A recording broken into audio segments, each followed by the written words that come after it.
Hey, everybody.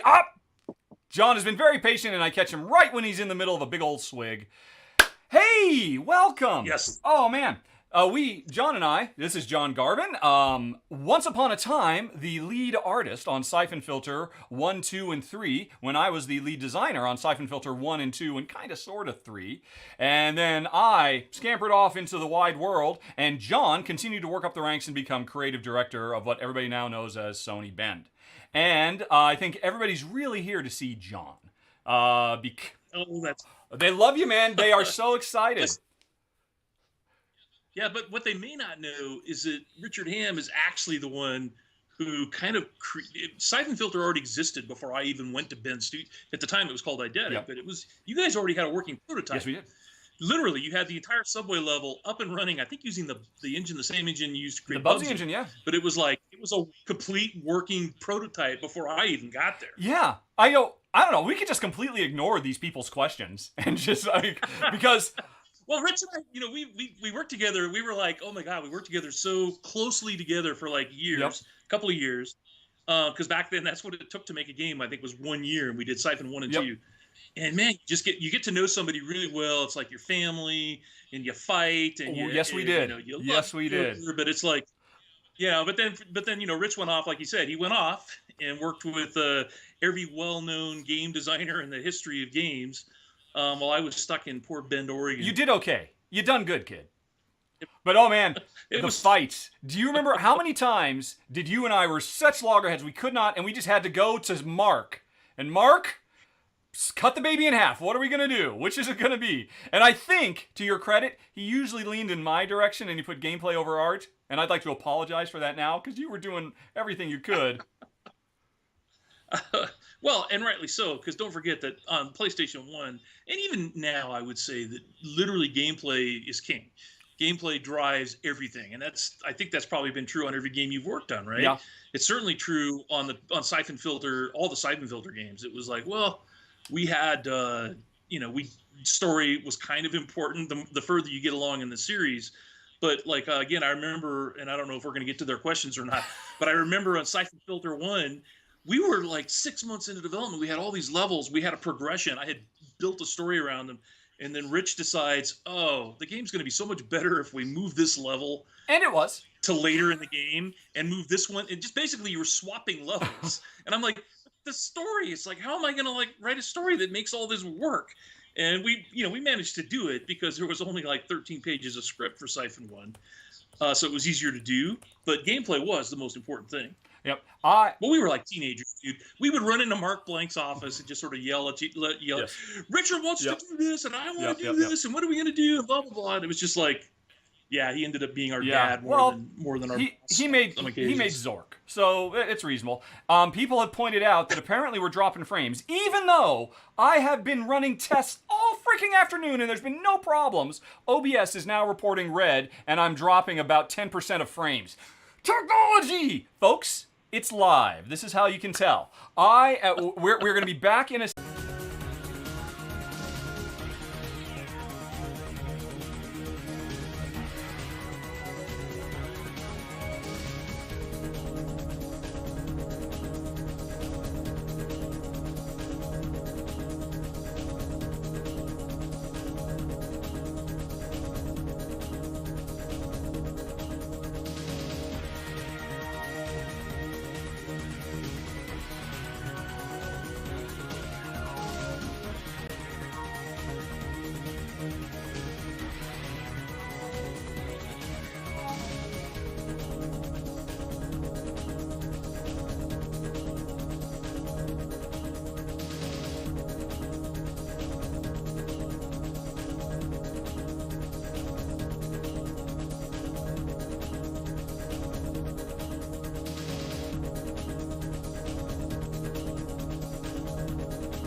Oi! Folks, technology is hard. It's very hard. But everything seems green now. Earlier today I thought, should I reboot my router? No. It's been working great for 2 hours. That would be the most dangerous thing I could do, to reboot my router. Valuable lesson learned. John, are you still there? I'm here. Okay. Yikes. And folks, please tell us 30 seconds from now if you can see and hear us okay. Alrighty, because of the 30-second delay. Back. Let me know if everything is fine. Smiley face. And we'll see. I'm unable to connect to the chat. Why is that? Let's see. I'm going to reboot this page. Wait, no, but I saw your chat, though. Okay, it did go through. Yeah, just some weird issue. So, did we lose everybody, John? Have they all abandoned us?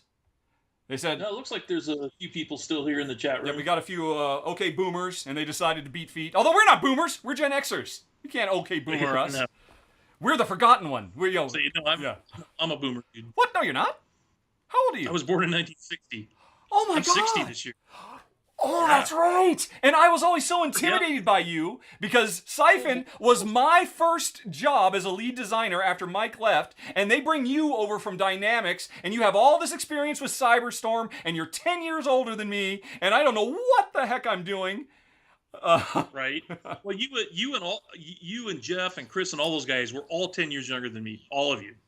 So it was just like, the next generation of game devs coming in. Because I remember Jeff Ross, he was working on mods. Yes. For Quake.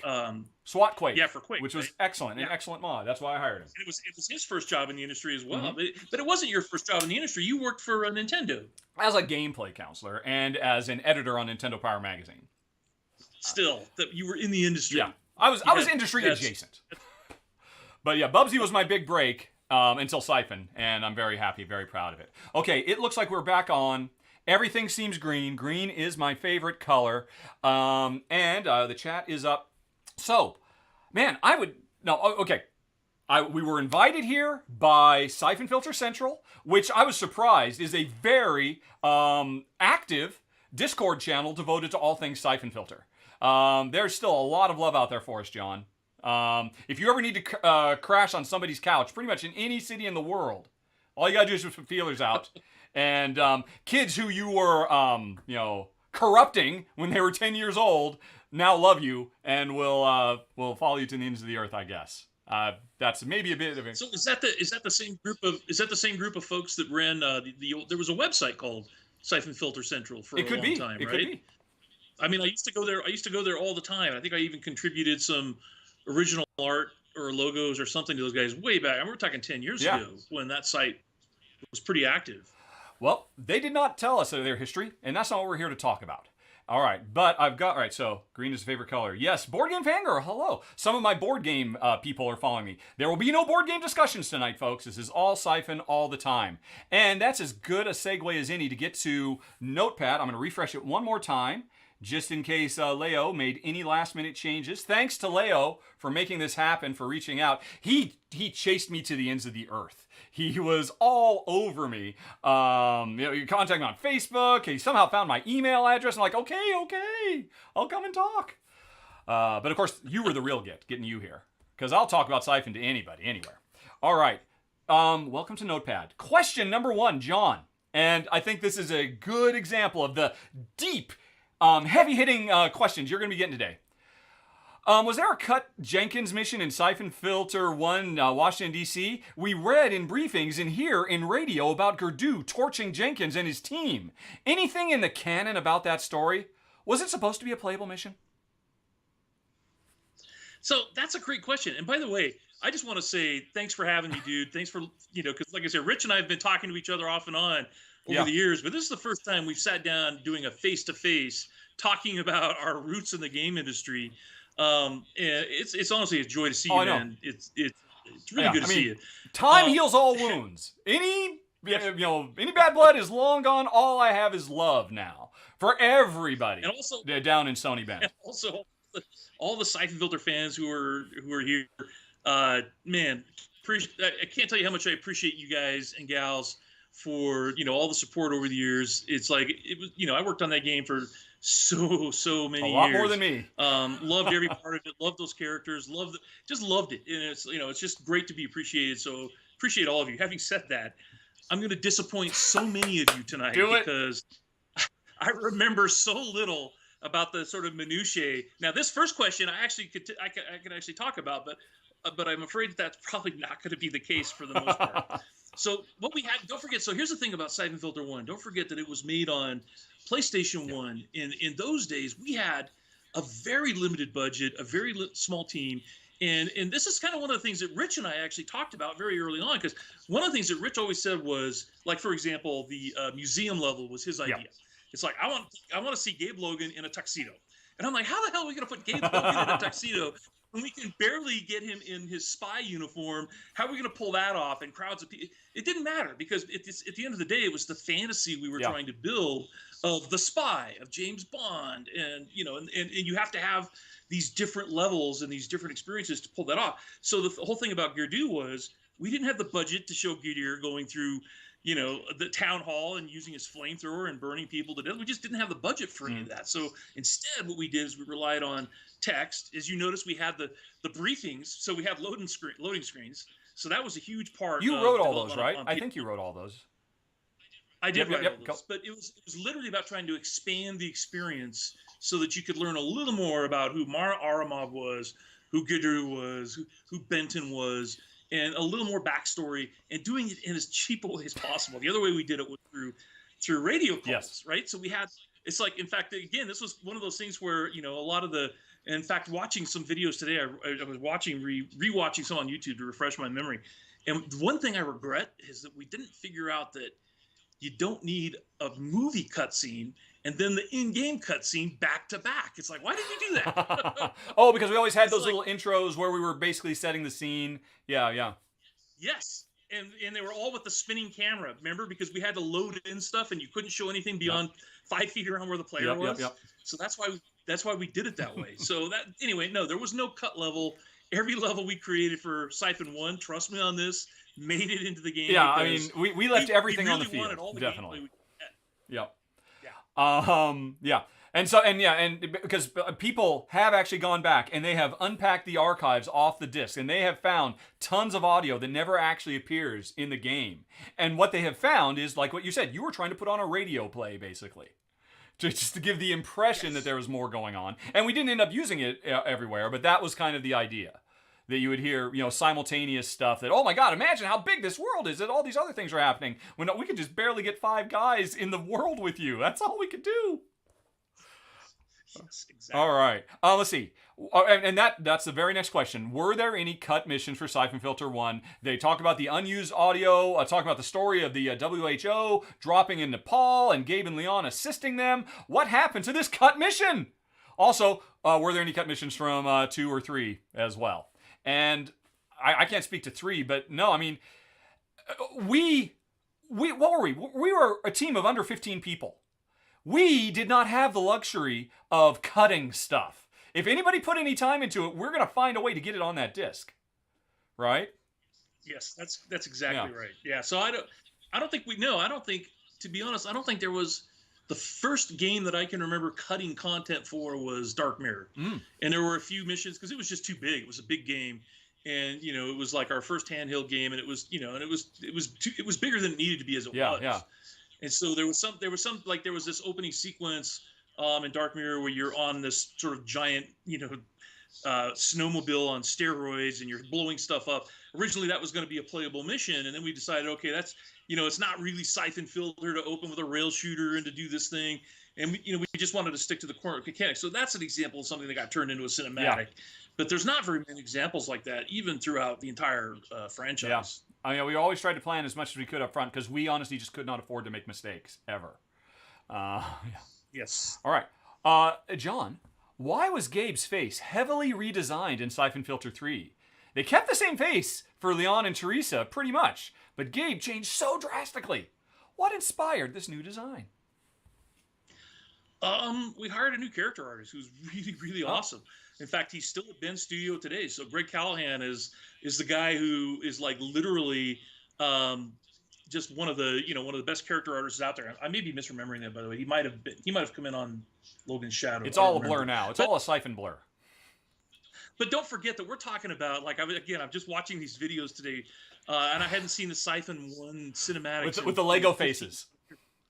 The flat faces, the box hands, there was nothing we could do to Gabe Logan that would not have been an improvement. I remember you were so proud of those lips moving on those Lego faces, because it was, I mean, you were so pushing as hard as you could for a cinematic experience, while I was pushing for gameplay all the time, and trying to find any shortcut you could, including literally Lego movie style, let's just animate the lips on a flat thing and he has no actual nose, but don't put him in profile so you can't see that he doesn't have a nose, all those kinds of tricks. It was amazing what we were able to do in such insanely restricted circumstances. Yeah. Oh yeah, it was crazy. And all that lip sync was hand done at the time, and it was done when D-Paint Animate, which is like a 8-bit animation tool, which way back in the day would work on a, you had to have a PC, like a 300 PC in order to even run the tool. Yep. And it was just everything was so lo-fi and low budget that, to answer this question, it's like literally we wanted Gabe Logan to look good, and every single game we would iterate. And we were embarrassed. We got certain changes did creep into the costumes and into the character. It's true. Now, what they don't ask is the real important question: why were we changing the model, but we never went back and recaptured motion capture for the dump in your pants run cycle? That would be a good question, really, for one of the tech guys, to be honest, because I never really understood that. So we had, like, in fact, some of the original engineers who worked on Syphon still work at Bend Studio. And there were technical limitations. So, and again, for the time, it was, at least for us, for a very small team, it was a bone-driven system for the animation, and that's all new technology back in 1997. And it's like, okay, so you really want to have all these actions that Gabe can do, but he's got to be able to run while he's doing them, and that's Richard Hamm's fault, by the way. So you want to be able to aim your gun 90 degrees behind you, both directions, while you're running. That's why he has the load in his pants run, because you have to be able to separate the run cycle from the upper body completely. And so the top is completely static, and that accentuates. Because tell me if this is apocryphal. This is what I remember. I did not actually go to the motion capture stuff, but you did. No. And you didn't? Was that Buzz? I did. Oh, you did. Okay. I was there for and you had a motion capture artist. I don't remember his name. I never met him. But apparently he was really experienced. And I remember you telling me about this, that you kept having arguments. Dude, you're way over-exaggerating your run. What are you doing? Just run like a real person. And he kept telling you, no, man, I've been doing this motion capture for a decade. These sensors, they don't pick up all that motion unless you really oversell it. Is that true? Yeah. Yep. I don't remember that specifically, but I do remember letting the motion capture actors do most of the directing on those early shoots. Because, like you said, even though I had been at Dynamics for 10 years before I went to Eidetic, I had never done mocap. Yep. We did everything with hand animation. I mean, the game I directed was Bouncers, which was all hand animation. It's like, I'd never done mocap before. And, dude, what was his name? Darren, right? Darren was our animator.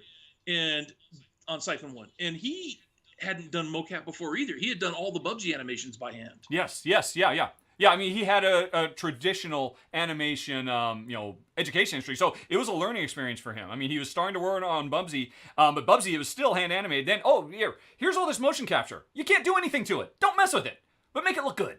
Go! Yeah, exactly. And meanwhile, this guy over here is going to make your life miserable by cutting the body in half and just rock solid upper, where it's just his whole upper body is just one single frame. I did compromise. We never had two pistols in the original. I wanted that so bad, but we couldn't have everything. We had it for a while. You remember that, right? We did have dual wield for a little while. If there's something I would love to see, I would love to see that first E3 demo. I've looked all over the place because that was when we still had camera relative controls instead of character relative controls. I don't know what I was thinking. Well. Anyway, though. Oh, yeah. Sorry. So I've got a question for you. So let's flip this question, Richard Ham. Rado, what gameplay features got cut? That's... Because I have one example. What? Tell me. Okay. And it was honestly, I think, one of your. So when I first got there, they had a working prototype, like I said earlier. One of the most interesting ideas in that prototype was one hit and you're dead. Yes. Oh my gosh. No health. Don't break my heart. That was. And you pushed for that for so long until you finally. I think it was the right thing. You gave it up and said, "No, okay, it was the wrong thing." But it was an interesting idea because they raised the tension level so much. Yep. Yeah, I mean, okay, fine. We'll have a life meter, but it's your flak jacket, but it's only going to protect you from like 2 shots and then you're dead. Okay, well, maybe 5 shots.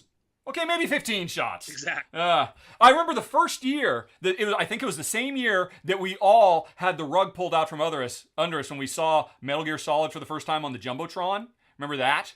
Remember that? At that same show, they were also showing the first Rainbow Six. And I thought, oh my God, you've done it! 1 or 2 bullets and you're dead! How did you pull this off? How'd your publisher let you do that? Yeah, you're right. I did want that really bad because I just wanted that John Woo cinema. Look, you keep moving or you die. That's it. But the industry was not ready for that yet. It took Rainbow Six to do it. I couldn't do it all. But oh man, I was gonna think the cars used to flip in much more dramatic ways. I remember when Tom Pluckett first put those in and they would fly all over the place and it was really awesome, but it caused so many bugs. I had to break his heart and say, nope, they just have to go up and down and spin in place. That's all they can do when you blow up the cars. Well, remember, it broke all the pathing of the NPCs. Yep. Yeah, because so suddenly the car would flip and it would be in a place, and your NPCs couldn't attack anymore, and it was just. Well, no. The NPCs didn't know any better. They'd walk right through it because, of course, the NPCs have no concept of the world. They're just walking on spaghetti strings that Jeff and I painfully hand-touched. How many hundreds of thousands of vertexes did I have to click by hand? I mean, I guess that's the life of an artist, though. So I guess I shouldn't complain too much. Yeah. Exactly. Yes, exactly. Right. You are still an artist at heart. Alrighty. Syphon 1, 2, and 3 missions are, without exception, set at nighttime. And that gives the game a unique atmosphere. There's one level in the multiplayer Syphon Filter 2 that's set at the day. Why is that one different? And where does that level come from, as is not taken from any story mission? I think that was the Italy. I think that was like the Italian streets that had like lots of arches and whatnot. Was that Syphon 3? No, that was Syphon 2 when we introduced the one-on-one versus game, and we just had a bunch of little tiny arenas you could run around in. And yeah, one of them was, and it was what I'm now very familiar with, having lived in Malta for years, but it felt like we were living running around in Mdina shooting it up, or someplace in Milan or something like that. I have no idea. All right, so I would assume you. Yeah, that was a multiplayer. Yeah. I think I built that level, and I think it was one of those examples of because again at the time, and this is something I got to make very clear. Even though I was the writer on Syphon Filter, there was very little writing to be done compared to the other work. So the design work, the lead designer, the guy who was trying to make the whole thing work, and in terms of like make this a playable experience. Working with Richard on that level, I was like the level designer. I was like the guy who built this stuff in 3D Max, right? At the time, it was 3D Max, and I was building, and they weren't cut levels, but I would be working on prototypes all the time. The point about it being at night, is that really true? I would have to go back and look and see. It is, and I don't think that was a conscious no, it choice. was. It's if you set it at night, it's because you can bring the fog in, and it feels more natural and real. Because that's what I was going to say. I hate to say it, but a lot of these questions are going to come down to what we were capable of doing on hardware. So it just looked better at night because you didn't have to draw a scrim out there. And if it was a scrim, which a scrim is basically a giant object that simulates the horizon, and you could have that, and you could sort of like, make the world seem way bigger than it is. Like if you look at that first level in Washington, D.C., where you're in the, the streets before you go down to the subway, those buildings are all at a certain height for a reason, because we don't want you seeing what's past there because there's nothing past there. So where we would have like the park. The park has this ridiculous red brick fence that goes all the way around, and hedges. Like Washington D.C., we did a lot of research on the ground. We flew the whole team out there. And we're like, what's with all these crazy red walls everywhere for no reason? Oh wait, yeah, that's a fever dream I had. No. Yeah, no, we actually looked at the internet at the time. By the way, is you and me and Chris Reese and Mark Blank had to take turns getting on the dial-up. Get onto the internet, right? And we'd be like, all right, who's on the dial-up? Because I need to get on there and look for a texture that would be hey, I need a texture from Washington, D.C. this texture is 160 by 160, and it's a lossy JPEG. That's what and you were happy to have it. You were lucky to have it, mister. I was thrilled. Yeah, but I know, and it's true. If I would have guessed, I would have assumed that little Italian villa was yours because I think it's undeniable the strongest design for the original Syphon Filter in terms of levels was that crazy church. Or not church, that cathedral. That was all you. You went home one weekend after being so frustrated with me because I remember for weeks you kept saying, look, you want this church. You want to have this big shootout. Give me a church. And I kept doing like Little House on the Prairie things because I had no idea. I'd never been out of the United States. And you're saying, no, you're like a big Gothic cathedral. I'm like, what are these words? And there was no Wikipedia. We couldn't go look this stuff up. And so eventually you just said, fine, I'll do it myself. And you came in that Monday and I'm like, oh my gosh, this is the most amazing jungle gym ever. Does something like this exist in real life? And you said, close enough. And yeah. Yeah, well, in fact, I was watching that video today, and I was like, "Oh my God, I had forgotten so much about the development of Syphon 1 and some of those levels and how much fun they were to do." But that's definitely one. I mean, on the other side, the subway was all red because that was a working prototype before I got there, and the whole concept of having the subway trains come through and sort of interrupt.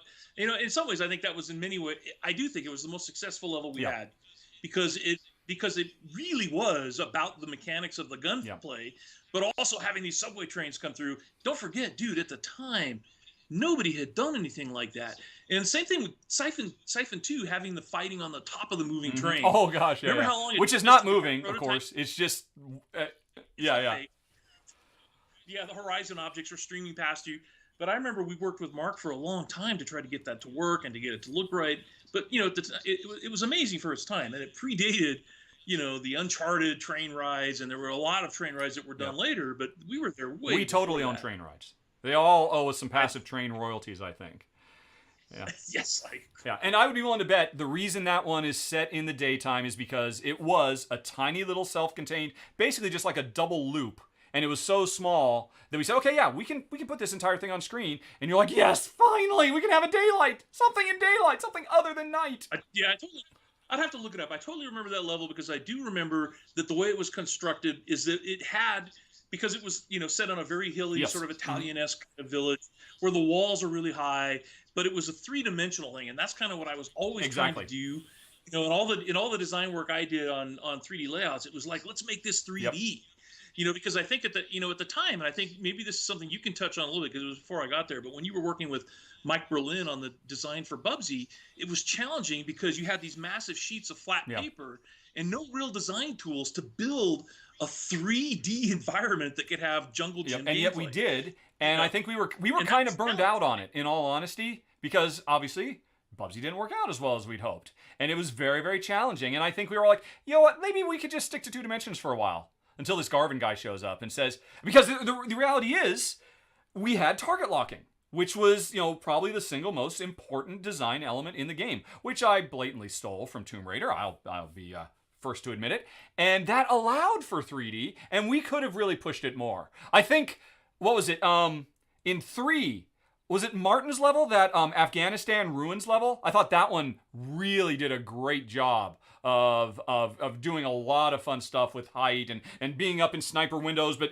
still in the same level, working your way down to the ground floor. I mean, that was a really cool level.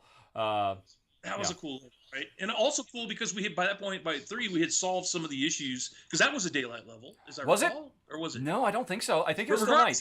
It had an expansive horizon. It felt like you were not in a locked-in corridor crawl. Which we were all the time. The same thing with like the bridge level. Right, that was done. Talk about a 3D jungle gym, but it was like we were constantly trying to push the edge in terms of what we could do and how we could make this feel bigger than we really could pull off. Yep. All right, since you brought up target lock, because I do think that's an important feature to talk about. Here's another one. Tell me about the taser, because that was all you. Not exactly. That was an iterative process. I'm sure you remember. You talk about a feature that was cut from Syphon Filter, the knife. We had a knife to try to have cinematic verisimilitude. And at the time, it was very standard in all shooting games that you have infinite ammo. Or at the very least, you've always got your Doom pistol that has infinite ammo. And I thought that was so stupid. We're not going to do that. you run out of bullets. That's what's supposed to happen, and you'll have to use the knife. Except the knife was terrible, and we could never make it work, and it barely worked in Syphon Filter 2. And so we thought, well, what could be infinite? Well, I guess a taser could be infinite. I guess so. And they were like, okay, well, cool, we'll put it in. And hey, okay, we're working on it, but I can't really see what's happening way over there in the distance. Okay, well, let's just put some smoke sprites. We have smoke sprites. Let's just have those fly off them so you can see what's happening. Okay, that's kind of working. But now how does the player know how to hold on? When to let go? Because it's dangerous to use it. You're in the open. You can't move. Well, how about if the smoke turns to fire? Okay, yeah, I guess that makes sense, kind of. And then I don't know who it was. I always assume anything crazy was Tom Plunkett. Just that one day said, I wonder what it looks like over there. And just put a camera over there. And then boom, it was done. That was the crowning achievement. No, because what you're forgetting. What am I forgetting? And you're sort of right. You're forgetting the fact that when you put the camera over there, you're seeing the back faces of all these buildings. That wasn't my problem. Do you remember that? It's like we had to go in every time because when you and the design team placed these guys on these rooftops, we literally had to go in and redo geometry. I forgot all about that. In case the player was going to tase those guys. Because that geometry did not exist. They were floating in space. space. Like you said, they didn't do collision.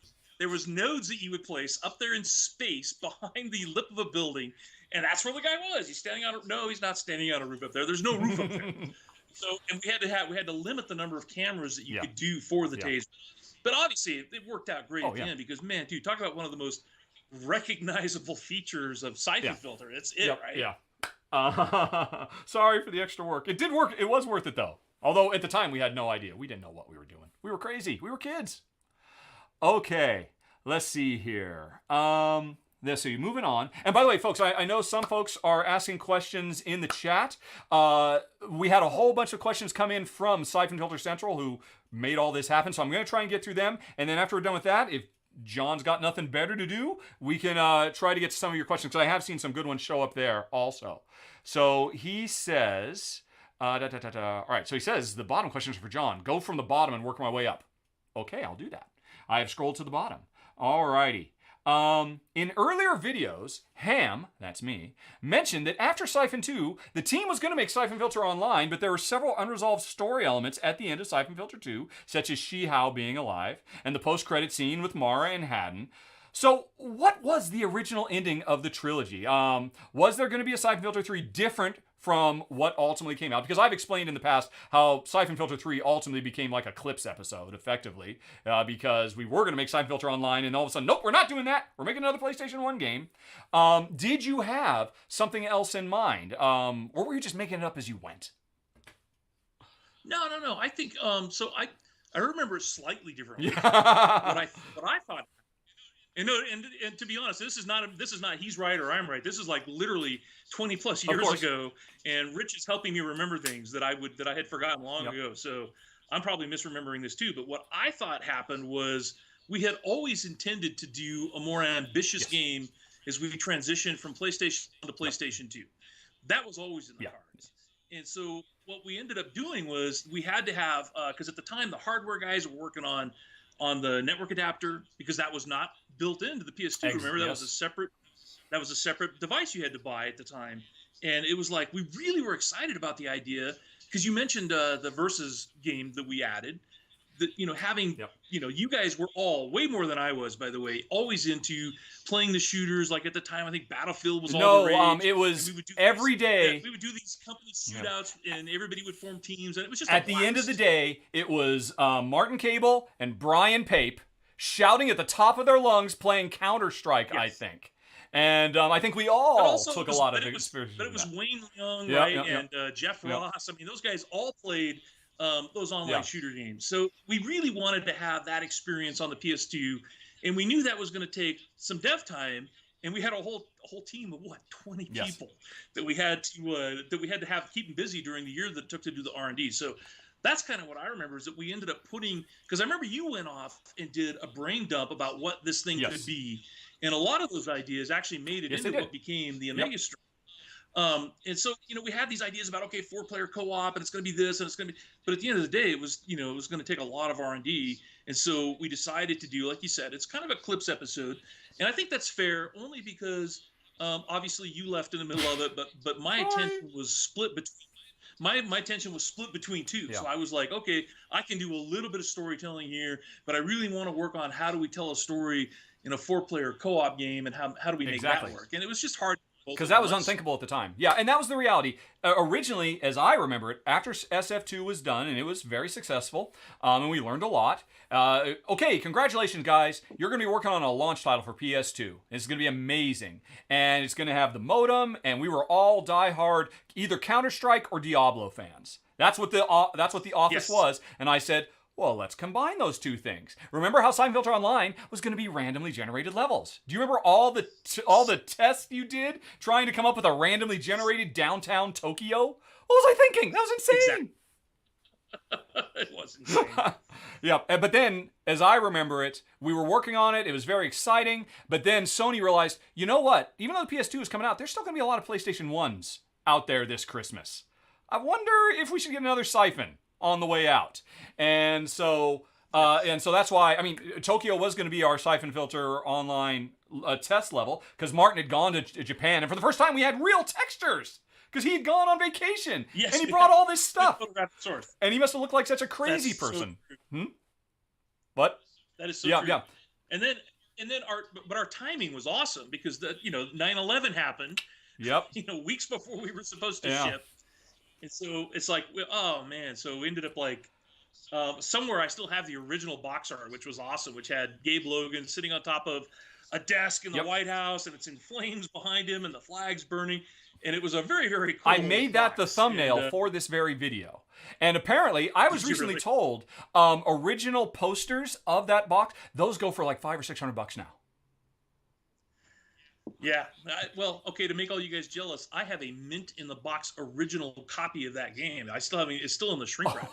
And I don't know how those they printed before they ended up pulling them all. But I have one of them. Wow.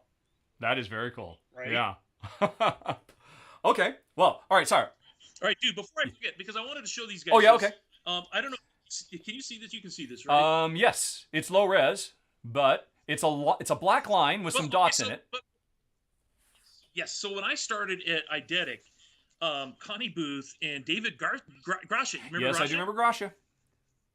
Yep, he got it all started. Syphon Filter was his baby when it was crazy fantasy stuff. This is the original 2-page treatment for Syphon Filter 1. Oh my God. That Gracia wrote for Connie Booth, and that was presented to me when I got to Eidetic, and this is what the whole first... And it literally, it's like I take credit for creating Syphon Filter all the time, but it's borrowed credit because, like I said, you guys had a working prototype, so the gameplay was there. But this thing Gracia had already figured out levels and tone and characters, and there was no plot here, but there was what Syphon Filter became, which was supposed to be a temporary title. By the way. Yes. Yeah. We lucked into that one, definitely. But it's all in this dock, and I still That's have it, amazing! So oh my God, I have to get to Bend. Only copy of this dock in existence. Jeez Louise. Yeah, Gracia definitely deserves a lot more love. I mean, this was before your time, because you came in once I think we were about 6 months in, something like that. Yeah, you had to, because it was playable. Do you know what the original Syphon... Do you know where the term Syphon Filter comes from? No. Syphon Filter, in Dave... I don't know if this was Dave's original, or Dave took this and crafted it into... It morphed from its original thing into kind of a tech war thing, and then when we started working on it, I was working with Dave, I said, modern day, no 2050 tech war type settings, and Dave was really great, and it was a good partner and all that, but the original Syphon Filter that had bounced around within Sony for a long time before we came along was, in the far future, in the year 2459 or something like that, Earth had reclaimed, and humanity was barely holding on, and we were kind of in a post-apocalypse type thing where Mother Gaia had taken things back, right? And the only energy source were these mythical creatures called Syphons that were like of the earth. And there were key people in the last ragtag remnants of humanity who could filter the Syphons. And that is how humanity held off on the brink in this kind of Final Fantasy future sci-fi amalgam thing. And that was... So it was a Scientology origin story. God. No one has ever mentioned that. That did not occur to me at the time. But yes, our Lord Xenu. Dude, I have never heard that story before. That's amazing. And I think they had dropped that idea by the time we signed with them, because Dave was a big fan of Golgo 13, an anime assassin thing. But there was always this push. And I mean, you know this because when you got here, and and eventually Mike left, Mike Berlin, the great Mike Berlin, I owe him so much. When he was trying to sculpt the story, there was like, well, let's try to make sure we have fantastical stuff, because the industry wasn't ready for like a realistic, real world modern day game. Why would anybody want to be that when we could fight vampires or go to the moon or whatever? And so Mike was trying to balance, we're going to be, assassins or government agents or whatever. And so the original plot was about like a time travel plot or something like that. I think that's what it was. Time travel, yeah. But that was like the big surprise reveal. I'm glad you brought up that because dude, I love that guy. He was like, he was so much fun to work with, and his time travel story. Because I didn't even know all this background. I think that's super interesting that you bring that up. That the industry was not ready for something as straightforward as as what Metal, because even Metal Gear has plenty of fantastic elements in it, right? But what we were sort of aiming for, I think, was the Clancy stuff, right? So, not just Rainbow Six, but really having something that's like this predates all of that. Yeah. And I think the only way this kind of stuff existed at that time was if it was a movie tie-in, like GoldenEye or something like that. Otherwise, it was unthinkable to set a game in the real world, and that was an original push.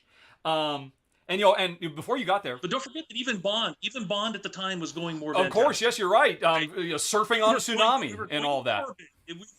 We were just doing more and more crazy things. They hadn't grounded it again. Yep. So that was a big deal for us, and Mike was trying to make that work, trying to have fantastical stuff, but adhere to the. Well, I mean, both Dave and I were big fans of, hey, let's actually be an assassin, and we got so much pushback from that because why would anybody want to be a bad guy? Can you imagine why anybody would want to be a bad guy in video games? That was unthinkable at the time. And Connie, I love Connie so much. One of the big compromises in those early days was, well, okay, we can do this real world thing, but we are not going to be an assassin. You're going to be a secret agent. And it turns out Connie always wanted to be a secret agent herself in real life. As I understand it, that was kind of her original life goal before she ended up in video games somehow. Is one of the most powerful women in the industry, quite frankly, and a wonderful collaborator. But it's like, no, she literally could have been a member of the CIA. She, like, her grades and everything were good enough. But she, to give her credit, I do believe that, we were talking about Gracia earlier. I believe that it was Connie that pushed the concept towards realistic spy stuff and away from she was a supporter of that. Fantastical. She was a supporter of that because of her love of spycraft. Because even in those days, she was always a supporter of story that was like realistic and let's keep this grounded and let's make this about political stuff and not about aliens and and crazy. Which is why it was a perfect fit when Mike sadly left us. And again, I give him so much credit. He's done so much for me. But he decided I'm going to go off and invent ebooks. And unfortunately, he was about 15 years too early, unfortunately. But it was a great idea. Yes, of course. Right? It was just, he was way ahead. By the way, Connie reminds me, you're going to laugh at this. Connie reminds me, the mocap actor was Cosmo Horn. That's it. I knew it was a crazy name. Cosmo. Yes. So Cosmo, in fact, I think he was the only mocap actor at the time. And he exaggerated everything, but he could do everything, dude. He could do spy stuff. He could do he could do runway walks as if he were a model. He could pretend that he was anything and pull it off. The guy was pretty amazing. Yeah. That's awesome. Okay, I'm going to get back to the questions. More story stuff for you to explain yourself. Why did Mara try to kill imposter Gregorov? And why did she pass by Lian in Moscow and just let her be? Wasn't the agency's mission to capture Lian and extract her plasma? And my answer, I'm surprised. My answer, I don't know. we had to fit a bunch of crazy disparate levels together into something that represented a plot, right? Yeah. So in the early days, and I apologize if there's inconsistencies in the plot from those days. I'm sure there are. Because again, gameplay was the most important thing, and what we were doing was certainly in Syphon Filter 1 and to a lesser extent, but to a greater extent in Syphon Filter 2 as well. See if you remember this. When we were writing the script for Syphon Filter 2, I went away. We shipped Syphon Filter 1. We took a week off. The whole team took a week off, except you and me, because we had to have a script ready for those guys to come back to. So I took a weekend and wrote what I thought it was, and then you came back and said, no, I want there to be a Moscow. Yeah, oh, you remember this. You remember this conversation. Why do I remember this being in a pickup truck? We were having this conversation. So it's a disco in Moscow. It'll be amazing. But it's not just about, plot. And plot, to be honest, was the least important thing in any of those early games. The most important thing was, where am I? What am I doing here? Like, if I, am I in an interesting place? Am I, it can't just be boring. It's got to be, like you said, I've got to be in a cathedral in Eastern Europe, and it's got to be 3D, and I've got to be in the catacombs, or, something. It's got to be an interesting place to spend, 30, 40 minutes when you're doing a level. That was always the most important thing. And, getting the player there could sometimes be convoluted. It's like, well, yeah, Mara, proved to be an important, because when we first created her at the start of Syphon Filter 1, it wasn't because there was some overarching, plot that's going to take us through. I think she dies, spoiler alert, in Syphon 4, I believe. I don't remember. There was a level where you get to play as Stone, and I think you finally kill her and Dr. Meisinger. But there was no arc. I'm not Vince Gilligan. There was no arc at the start of this that said, hey, in 7 years, we're going to end up here, and Mara's going to go through this amazing arc. No, it was like, oh, we need a bad guy who you can fight in the subway and do this awesome subway fight. But you can't really kill her, because even though you can do headshots in the game, which is another feature, I think, innovated by us, right? Headshots, and the call-out headshot on the screen. Had that been done before Syphon? And again, that was out of necessity that we had to do that, because you couldn't tell if they were so far away. What can we do? Well, the same way we put smoke on a taser guy, we'll just put the word headshot over their head. It works. Move on. Next problem. We don't have time for this. Next problem. And it was brutal. Oh, God. And to give you credit. Anyway, so you're fighting Mara, and that was her function. Mara's function in the early story was literally to be a character who was an antagonist in a level, and the player has to have opposition. He's getting from here to here, and somebody's trying to stop him, and you try to make that opposition the most. I think the greatest thing about Mara Aramov is, and again, I can't answer the specifics of the plot, but I can say this: I just wanted an interesting character, right? I wanted it to be not a man, and not your typical big buffy goon guy. I wanted it to be somebody who was, had a little bit of mystery to them, and had ulterior motives, but she was also a badass with a gun and to be feared, and that was really kind of the motivation for Mara. Femme fatales were not a thing in our industry at that time, basically. And I mean, to give you credit, you were having to deal with a crazy guy who, 2 months before we ship, say, hey, the park? Yeah, I know it's the next to the last level. We have to make this the second level. It's going to be so much better if we go from the subway to the park. We can do that, right? Yes, exactly. We could do it back then because the entire script was 13 pages.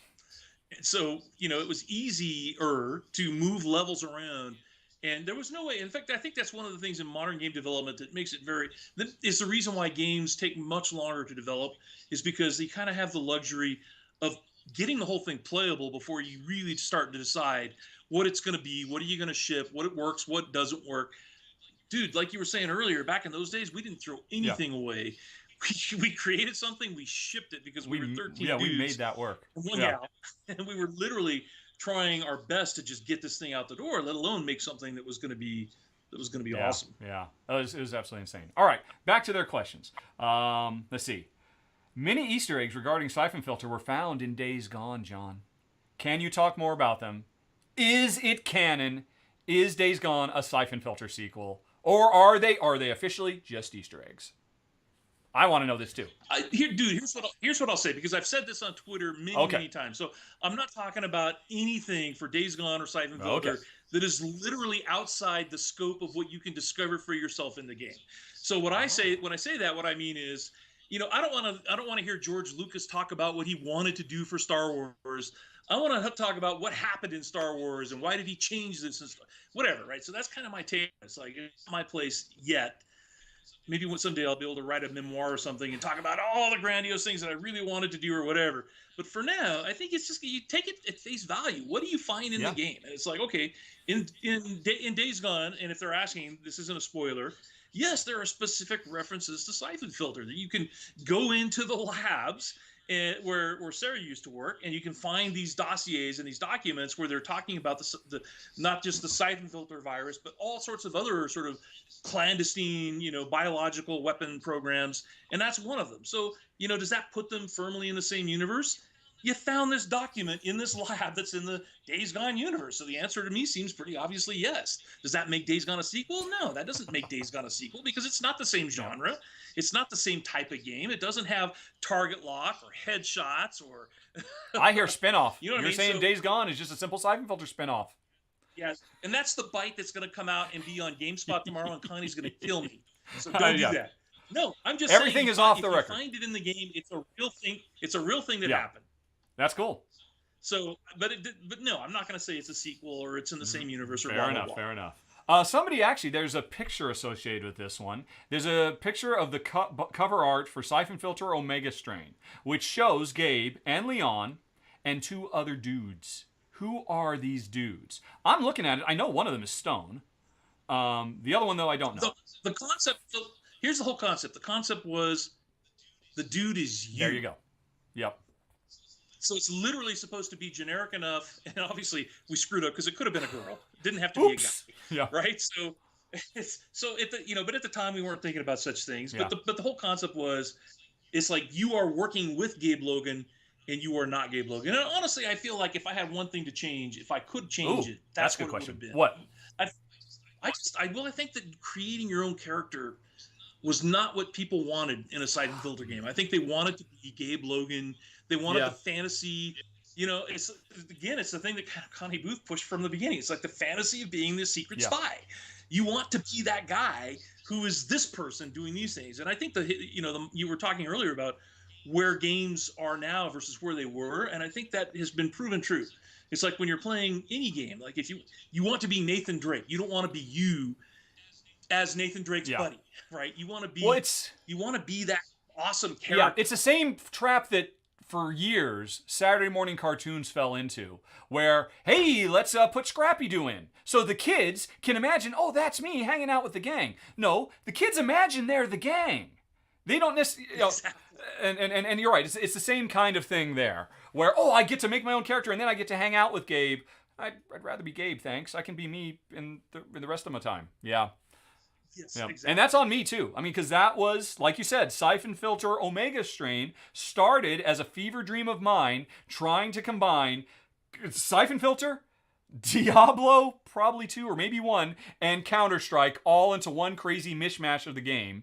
And then I left. Yes. And I said, good luck, guys, with that. Bye. All right. Some rapid questions. Why does Mara change her hair color from red to blonde? Because we had different character artists who had different takes on the character, and I feel like that feels like a cop-out answer because it's like, okay, well, because it's a different game, we hire new people, they come in, they have different ideas, whatever. But I think it also fits within the context of game development in those days. We had, like our marketing team did amazing cover art, but when I was working on Days Gone, I was involved in every step of every piece of that marketing material. I knew what the cover was going to be. A lot of it we developed in house. That was not the case back in the early 90s. It's like, or in the late 90s. It was like we had very little visibility, and the characters were always in motion in terms of like hair color and costume choices, and it's just kind of the way it was back then. It's like we had so much going on that we couldn't really sort of track it. And if this were a Hollywood production, they have those methods in place. They have a continuity person whose sole job is to say, Bar Haramov's hair was yellow in the last game. Why are you making it red in this one? So mea culpa. It wasn't a conscious choice. Probably it wasn't like, oh, I don't like the way her hair looks, I'm going to do it like this. It was just a choice that was made, and we went. All right, with it. there you go. Let's see. At what point did you decide to bring Teresa back? Was that the plan all along? I think you just answered that. That was you were figuring it out as you went, because you didn't have the master plan of this. Well, that's right. Oh no, that was actually. That's an exception. So I knew from the beginning that Teresa was going to come back, because it was kind of one of those things, and I'm not proud of this, by the way. This is not great writing. I think I know what you're about to say. Where you have like where you kill a character off and then you bring them back, and it's one of those things where it's kind of a cheap emotional trick, and it's a good way to sort of like tug at the heartstrings of players. And it's something that, and this is something, I don't know if this is going to come up as a question, but I'll answer it before it gets asked. There you go. Dude, in the early days of Syphon, and I think most games in those times, it wasn't about your emotional response. It really wasn't. The story was about plot, and it was about things that happened, and it was about set pieces, and it was about excitement. It wasn't about this character's relationship with this character. Yeah, and their personal emotional journey that they're going to go on. Yeah. Yes. You're seeing the start of that with Teresa Lapon. You're seeing the start of her, or trying to develop relationships with the characters that goes beyond the plot. And that's kind of where that started. Oh, that's very cool. Does that make her your favorite character? Does that mean what? Does that make her your favorite character? No. What's weird? It's like, obviously, I think Gabe is my favorite character. I think a close second would be Teresa. And again, this is something I don't think, and not to pat myself on the back, but I don't think Syphon gets enough credit for, is just the diversity in our games, right? Like Teresa Lapon is a Native American, and Lawrence Majari is a Black South African, and Mara Aramov is a red-headed or blonde Russian, depending on how you look at her. But having just diversity for not just gender, but also race. And it's something that, again, I think we were doing well before. You were ahead of the curve on that, definitely. And I remember that was an important thing to you because, actually, I told this story, and you can correct the record if I got it wrong. I remember at one point during late Syphon Filter development, maybe it was like those final pushes to change the story around to make my craziness work. You realized one day, oh my God, I've made every black character evil. What have I done? Because Benton was not supposed to be evil. I think Romer was always a bad guy, and you realize, and that's, I think, where Lawrence Majari came from. You're like atoning for your own sins. Dude, I completely forgot that, but you were absolutely correct. I remember that it happened pretty late in development of Syphon Filter 1, where we didn't know Benton was going to be the bad guy until pretty much the week that we built that level and finalized it. It was like, oh, no, it's got to be Benton. Because it was some generic dude, right, that he finds there. And then when in the museum, it was just so much more powerful to have it be a character that you had interacted with a little bit. And so it turned out, the only black guy in the game was the bad guy. And I was like, oh, that can't fly. We can't do that. Yeah. John Garvin, early woke. Well done, sir. Early woke. Here's a big one. And I'm curious about this too. And I'm sure you have an answer. Why was John Chacon recast for Omega Strain? Because the pipes on that man. The pipes. All right, so here's the thing. Okay. It's like, the thing about John Chacon was I wish Buzz was on this feed so he could talk a little bit about the cast process. Because to be fair, I wasn't totally involved. Two things. Okay. One, Syphon Filter 1 and I think Syphon Filter 2 was pre-SAG, which means it was pre-Hollywood. It was when 989 Studios was casting Darren Yager, who's still a producer at Bend Studio, was the voice of like the pilot that blew up the bridge in Syphon Filter 2. He was, it's like we had people who worked in the studio or down in San Mateo at the time were, some of the characters in this game. And it was a challenge because we really kind of had an idea what we wanted for Gabe. But we're not going Hollywood. So we're interviewing truck drivers and pizza delivery men and, whoever they could get to come into the sound studio in the Bay Area. So long story short is I love Chacon, by the way. And I know I've taken shit for this over the years. Chacon had a very distinct voice, which I loved. He was Gabe Logan. Dude couldn't read lines, and we ended up cutting so much dialogue. So maybe a lot of that dialogue that they found on the disc that didn't get played is just because the poor guy just would have and it wasn't even we're not even talking about talent necessarily, but to get that gravel in his voice, he was having to do this thing this whole time. Oh, really? And it's wearing. Oh, wow. It wasn't his natural voice. Oh, I didn't know that. Okay. So I would sit in, on a session recording this guy, and he would try and get these lines. And it was just, at the end of the day, I think it's because we were trying to ask a guy to do a voice that wasn't his, and it was tearing his throat. Wow. You know, so we ended up switching. I think it was it James Taylor? I don't remember who we went with for the remainder of the series, but it was a professional actor. Yeah. It was his job, and it was his real voice. So that was why we made the change. Yeah. I realize it's not a popular decision. Yeah, I mean, it's hard not to love him. But, yeah, that certainly makes sense. That's interesting. I did not know that was an affectation, that he was having to, he was really having to go method on him. That you were driving him. You were breaking him. Lower his rate to an uncomfortable place. Of course, these days, maybe that is his natural voice, because he must be, 70 or something? All right. No idea. But I do know when I was watching the Syphon Filter 1 videos again today, yeah, it's like Chacon doing Gabe Logan is unique. Yes, yeah. He has a unique read and a unique way of delivering the lines that was unlike anything that you've heard before or since in video games. My God! So in that sense, Syphon Filter. You know what? I should take back that entire answer. Just say, yeah, I deliberately cast this dude for his authenticity, because there's a certain realness to the way he says the lines that you couldn't get a voice actor to do. Yeah. You know what I mean? There was an authenticity to it that was unique and made it really enjoyable to hear, honestly. Oh, yeah. No, I love listening to him. All right. In Omega Strain, it's known that it was delayed by mandate of Sony to implement single-player compatibility. Is that true? I did not know that. Or maybe that's a misunderstanding of something that I've said over the years. In the final version of the game, 9 missions could be played co-op, though there are several hints and game files that imply other missions were meant for co-op as well. Was there any single-player missions repurposed from co-op to meet the deadline? Or were the major story beats altered as a result of the inclusion of single-player content? I'm kind of curious about this because I was long gone. What is the origin? How did that evolve to get that that combination of single or co-op and single-player gameplay? That would be a really good question for Jeff Ross. I wish he was here, because he drove a lot of that. I think, honestly, I don't, because again, it's like we had this mass story. The script ballooned from, like I said, 13 pages in Syphon 1 to this massive thing for Omega Strain, because it had a lot more levels and it had a lot more dialogue, and it also had a lot more printed material. There was I think it was the Zeus files, which are all these files that all the spy stuff where you're doing encryption work and blah blah blah. I think I don't remember us having to repurpose any levels. I think the goal was for the entire game, from beginning to end, to be 4-player co-op. Okay.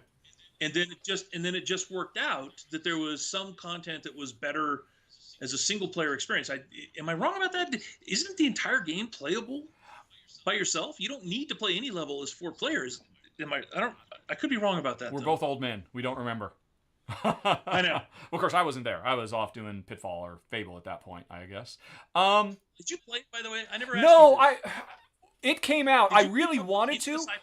It came. I played a bit of Omega Strain, but it came out when I was deep in an uber crunch on Pitfall: The Lost Expedition, if I recall correctly. And that's when I hold my record: 4 days not leaving the office at all, for 4 straight days, not seeing my wife, sleeping on. Well, it was a step up from Syphon Filter days. I actually had a couch I could sleep on instead of on the floor, like we did back on Bubsy.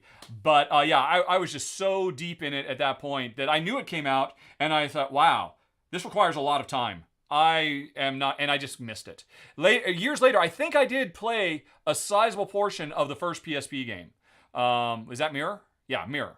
And I thought that was very cool. Yeah. Although, I have to admit, I was a little disappointed because had Gears of War come out by that point? Because the game had really lost a lot of its... It had become much more stop and start. Lots of snap to wall, peek out, shoot. That's always been a part of Syphon, but it became such a big part in the PSP games, I think in part because of the terrible restrictions of one weird analog nub, whatever the heck that thing was. And it never really quite felt right to me. It felt much more stop start, and it had gotten away from my dream, which was always, you keep moving or you die.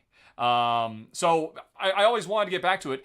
And the reason I still own a PS3 to this day is because I know I can get Syphon Filter 1, 2, and 3 on them. I don't know if you can get the 2 PSPs, because I would like to go back and play them.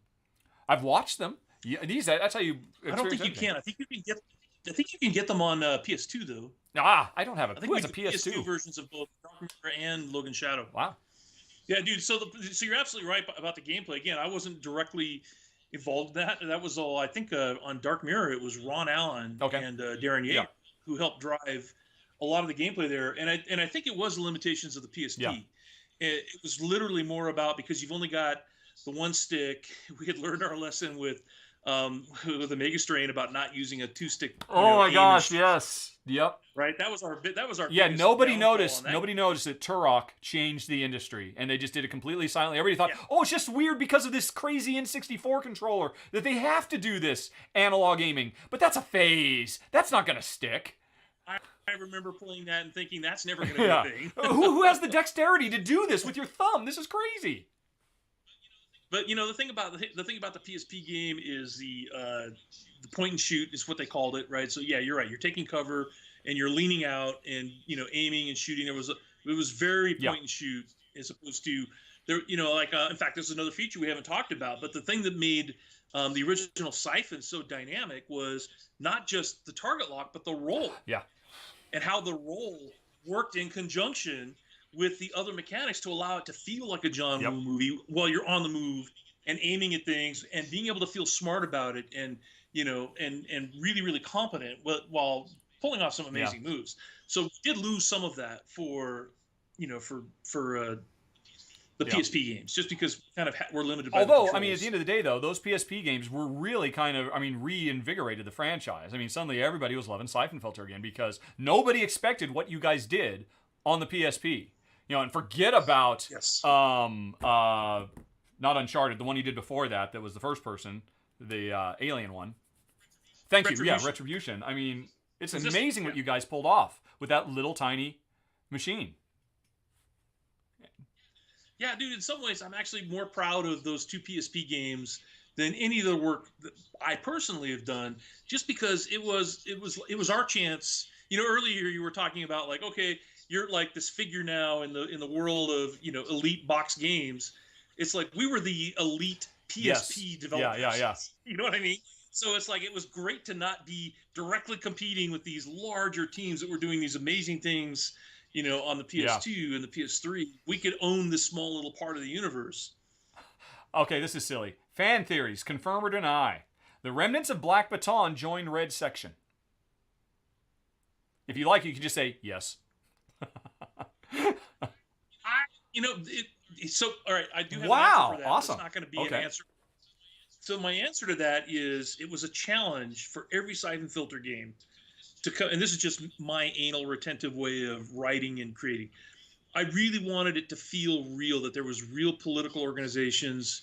Yeah. And, it kind of got me into trouble sometimes. Like, remember, it's like I was denounced on the floor of the Quebec Parliament because I had the QLC, which was the Quebec Liberation. It was a real thing. Yeah, it was like, okay, in Canada, they really did have an armed insurrection in the real world, and they tried to overthrow their government, blah, blah, blah. So I would feed on this stuff all the time. So if you find something like Red Section or the Black Batons or whoever, they're all based on real groups. And it was just literally a matter of trying to make each organization feel something like, if I'm going to go up against these guys, it's not just like, who are the generic guys that G.I. Joe always went up against and fought? Yeah. Cobra. Yeah. I wanted to avoid Cobra. I wanted it to feel real.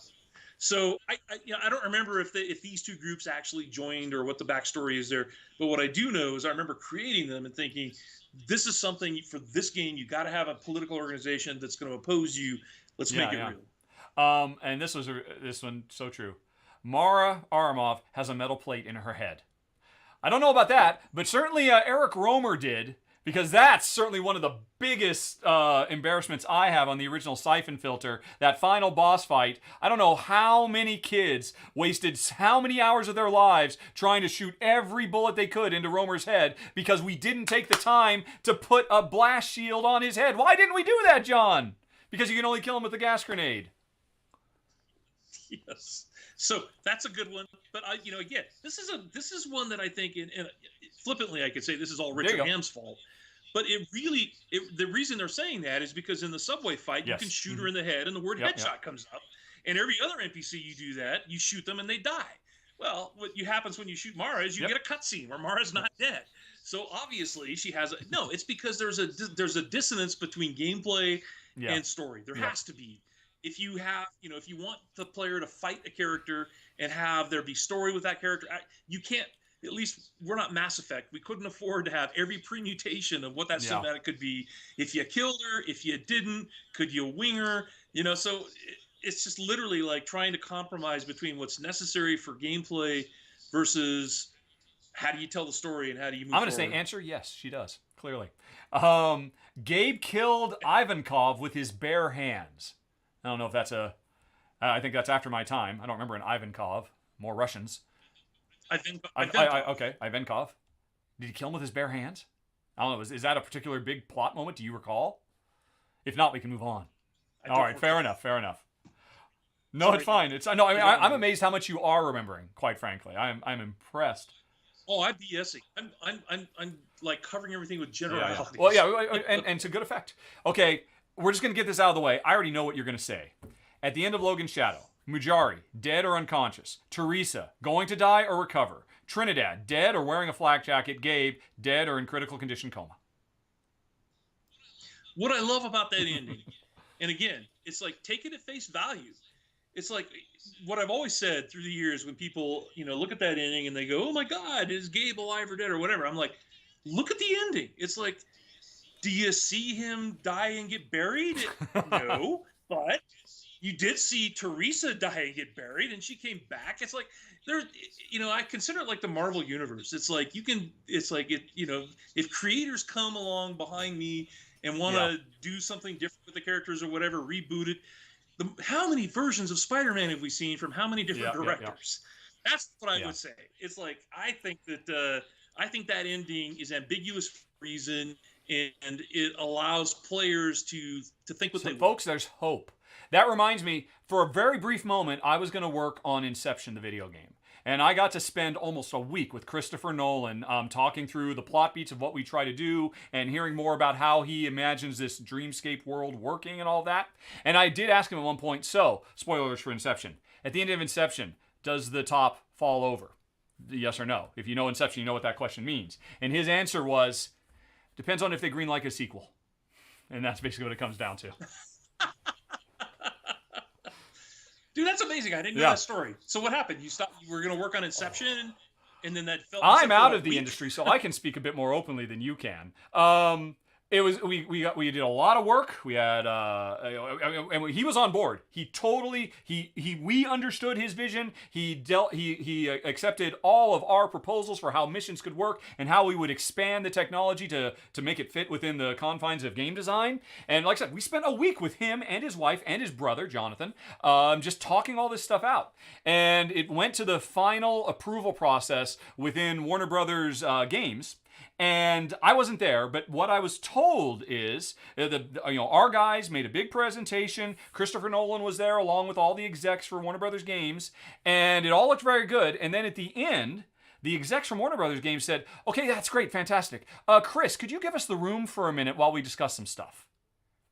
And that was the second that game died, basically, because you don't ask Christopher Nolan to walk out of the room, basically.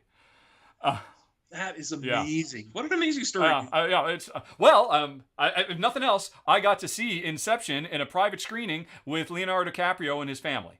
That was pretty cool. But we were told, you all shut your mouth, sit in the back row, and you don't move, you don't make a sound. Because Leonardo DiCaprio has no idea who you people are. He's just booked the theater for this showing for his family, and we had to pull some strings, and you have to swear to be invisible back there. So I was DiCaprio adjacent when I watched that movie for the first time. It was pretty cool. Slightly related before we move on, I know you're a huge movie guy. I actually really like that movie. It's like it's just the visuals of it, and I'm so impressed by films that manage to do something that I haven't seen before, and to kind of like, we've seen the dreamscape kind of thing before. I don't know if you remember coming over to my house to watch that. What was that J-Lo one where she? Oh my gosh, yes, that crazy. Yeah. Oh, I forgot all about that. So, but I appreciate that kind of like warping of reality. So, yeah, I really enjoyed it. It's a fantastic movie. It would have been a fantastic game. The game would have been amazing. Huh? The game would have been amazing. Think about a 3D version of that. Yep. Where the world is shifting as you're playing through it. That would have been awesome. Alrighty. Let's see. I don't know. We could spend. I mean, there are a million questions about what happened when this character died and this and that and the other. But I think your answer is always going to be, well, the answer is on screen and the story is unwritten, right? Should we move on to other stuff? Yes. So if you can censor some of those, because again, the issue isn't that I don't want to answer them. The real answer is, if there was going to be a more definitive answer, it would have been on the screen. There you go. Yeah, you were always leaving your options open, basically. Yes. Cordell talking to Trinidad in a bonus mission. That's getting deep into the woods. Yuri Gregorov, dead or alive. I mean, there's a lot of these kinds of questions. I mean, if anything, John, this is a testament to what you created, because people are really into this stuff. And they really need a definitive Syphon Filter novelization. A series, I think. That would actually be awesome. I would read a Syphon Filter novel, to be honest. All right. Let's see. And there's more just like really... I'm sorry, folks. I know these were a lot of great questions, but I think a lot of these will have the same kind of answers. So I'm just skipping over a lot of the what about this character, what about that scene type stuff. All righty. Oh, okay. And I'll do this one because it's very selfish. So, question for Garvin. We heard a while ago about Richard's idea of what Syphon Filter 7 would be. Has he ever shared this concept with you? And what would your idea of a Syphon Filter 7 be? You want to hear it? I totally want to hear it. This is in no way, shape, or form definitive, because I am a million miles removed from all things Syphon Filter. But here's what I love. Of course Gabe didn't die. No one bullet kills Gabriel Logan. You seen how many bullets went into that guy? But here's what that bullet did do, John. It severed his spinal cord. And now he is stuck in a wheelchair and he has become Oracle. And in Syphon Filter 7, the lead characters are Lian and Teresa, who made it, two badass women taking on anybody. Lian focuses on the stealthy stuff, Teresa the action stuff, or vice versa. They mix it up a bit. And all throughout the game, as you're doing all these missions, you get the sexy sounds of John Chacon. You get him back, leading you through every single mission. And at a pivotal moment in the game, when it looks like our heroes are all hope is lost, the bad guys find him. They find Gabe in his loft, wherever he is in Gotham, trying to give directions, and Gabe has to fight them all off with a sawed-off shotgun and a wheelchair. And we have the industry's first ever full-on third-person shooter wheelchair simulation, and that would be amazing. So it's Charlie's Angels meets Ironside meets Rear Window. Yes. Oh my God. You get me, man. You get me.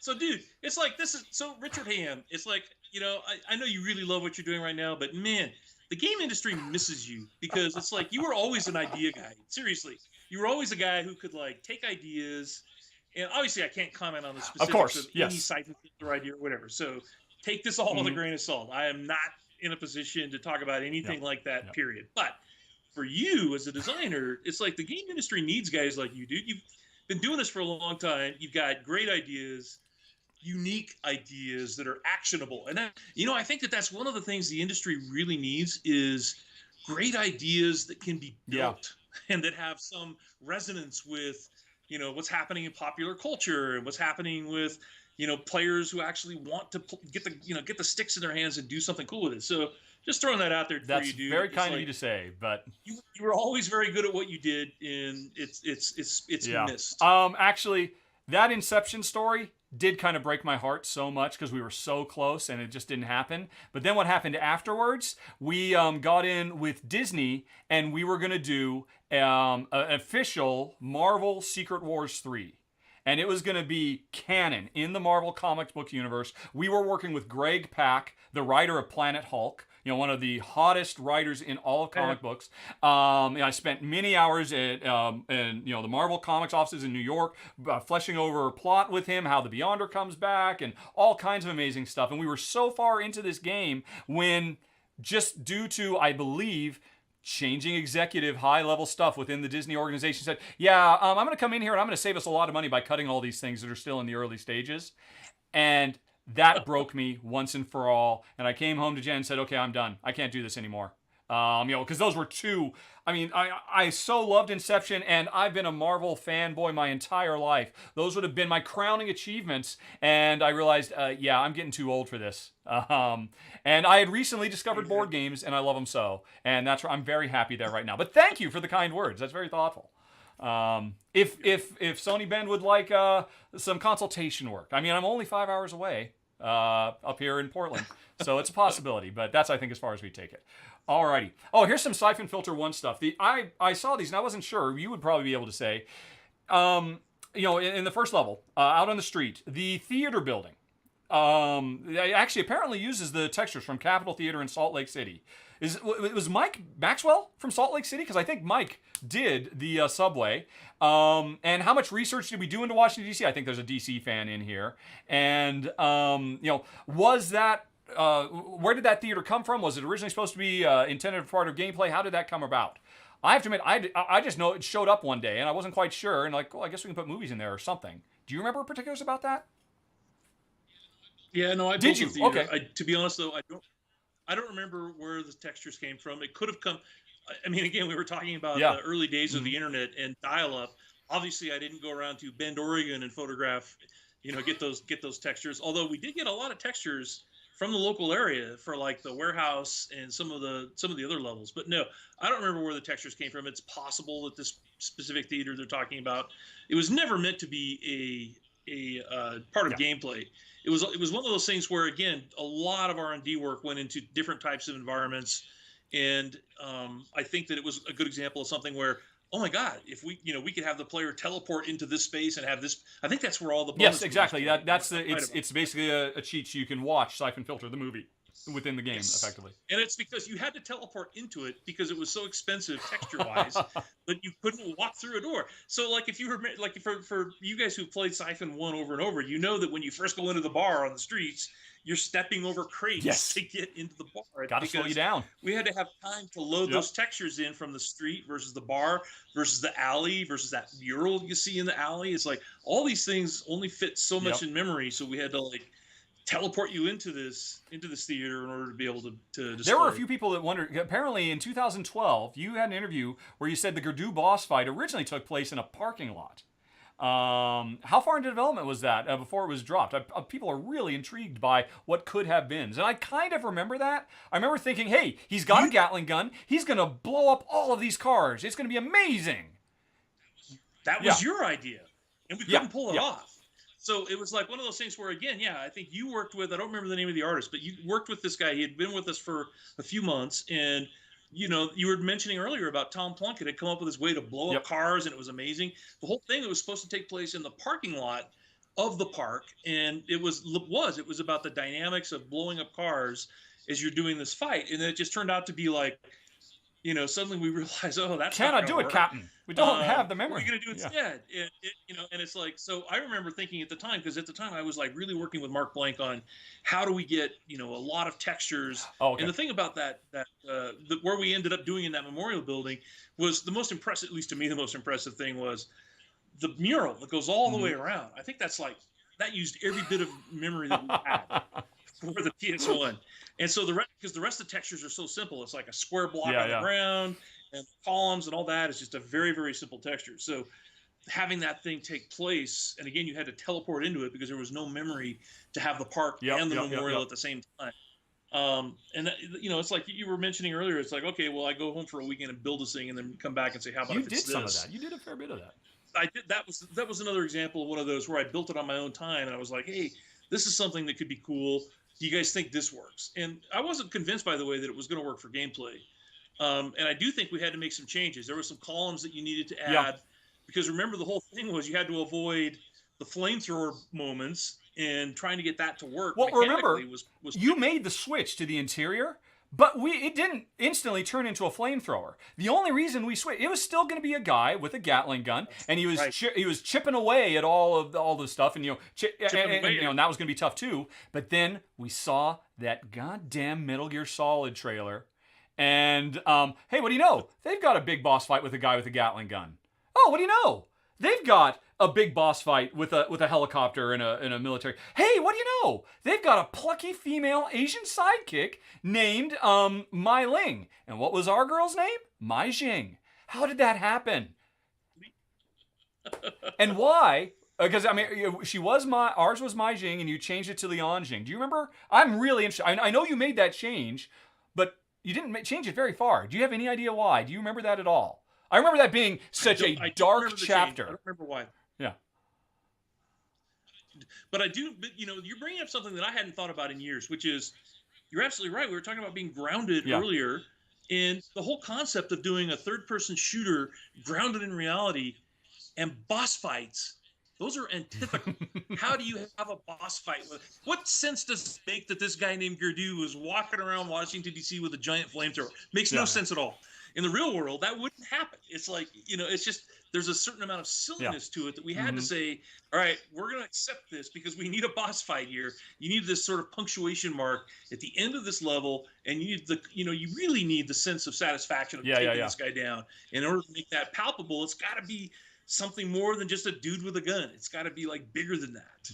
And that was kind of always I know Jeff Ross complained about this for years afterwards, and I kind of remember you complaining about it a little, which is, how do you make this more exciting? We can just kill the dude with a single shot to the head. My stupid verisimilitude rule. It all has to be real. Yeah. Yeah.